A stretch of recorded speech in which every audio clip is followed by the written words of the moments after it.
भगवान राम कितने बड़े बैरागी थे। जिस समय विभीषण भगवान राम की शरण में आए थे, मिट्टी उठाई तिलक कर दिया कि जाओ विभीषण, आपको मैं लंका का राजा बनाऊंगा। सुग्रीव को शंका हो गई। सुग्रीव कहने लगे महाराज ये बात हमारी समझ में नहीं आई। क्या बात समझ नहीं आई सुग्रीव? प्रभु आप कभी झूठ भी नहीं बोलते हो और जिसे कहते हो उसे करते हो। आज तुमने सोच करके काम नहीं किया। क्या काम हो गया सुग्रीव?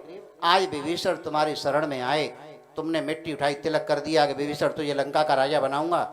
हे प्रभु, अब रावण जो है डर करके सीता माता को लेकर तुम्हारी शरण में आ जाए तो उसे कहां का राजा बनाओगे?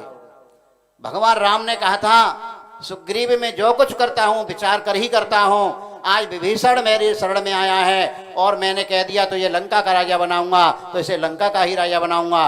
और रावण सीता जी को लेकर के मेरी शरण में आ जाएगा तो उसे मैं अयोध्या का राजा बना दूंगा। अयोध्या का राज्य मेरे पास है। सुग्रीव ने कहा महाराज आप कहाँ रहोगे?